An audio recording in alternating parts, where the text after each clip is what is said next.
So I'm Yonn, Dierwechter, and I'm in the Urban Studies program. I think I know most of you. 5 minutes, but you've already said all these books are fabulous. So I have two initial points that have nothing to do with my book. And the third and fourth and fifth points do. So I hope you bear with me. I teach this class called Cities and World Development.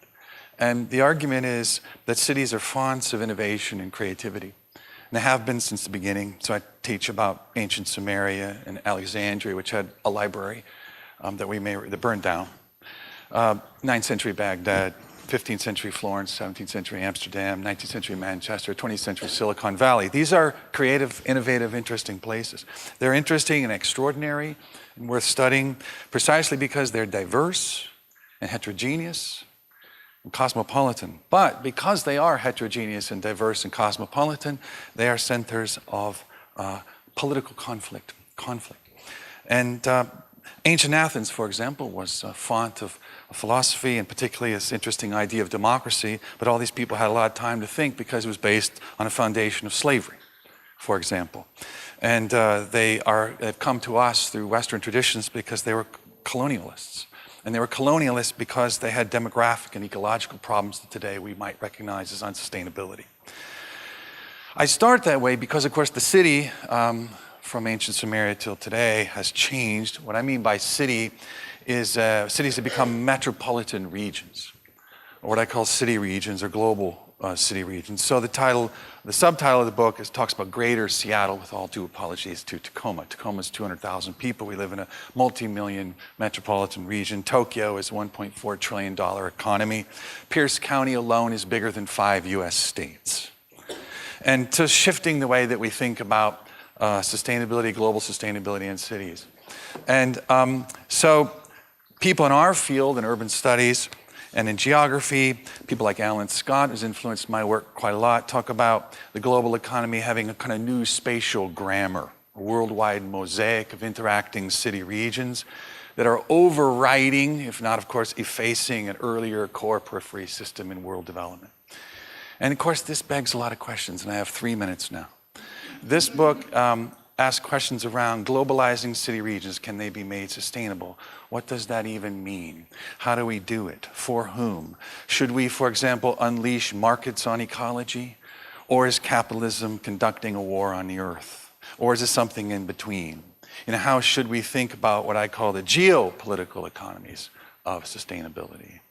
The new territoriality of global capitalism, and a recognition of global environmental problems. And finally, of course, narrowing my talk to what are the emerging metropolitan geographies associated with how various political communities at various scales answer these questions, right? The title of the book is not my argument. It is the topic. Urban sustainability through smart growth, and it's a topic. My argument is different than that. My argument, it explores sort of the new but always conflicted spaces that cities generate. The conflicted spaces of urban sustainability through the narrow lens of city and regional planning. That's how I move through a much bigger problem, right? With lots of people thinking about it in lots of fields, as we should. And particularly through a smart growth planning doctrine. My book is neither a condemnation, right, nor a celebration of smart growth or planning.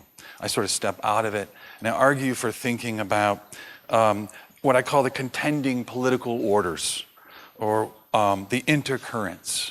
And this is where I want to give a shout out to my friend and colleague, Charles Williams. And it was a book, I hate the term my work, because really a book is a conversation with hundreds, if not thousands, of other people's work.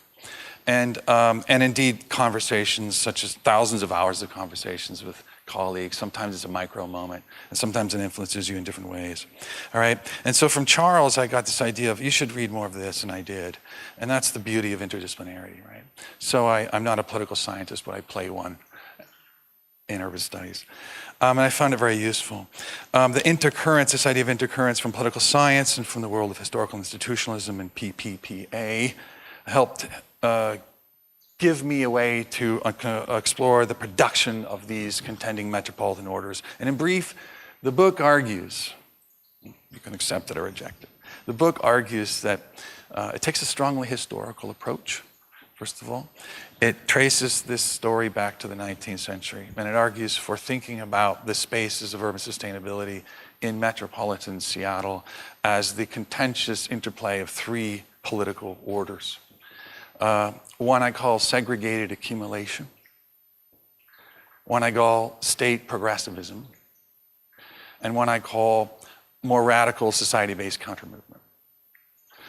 They all are part of the story. They're all dancing around each other and shaping institutions in different ways. And so the book is really a series of maps, traditional maps, histograms, charts, tables.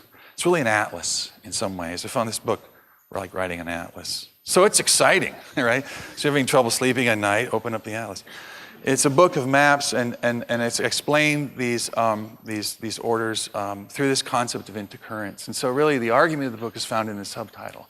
So what kind of spaces are being made as this region searches for urban sustainability through this particular set of tools, and I argue that one way to get a hold of that complex mosaic of spaces is through these contentious orders that are decades in the making. So there's the historian in me, also not a real historian, but I play one in certain classes. I have this theory that you never escape fully your original training. My original training was a historian, right?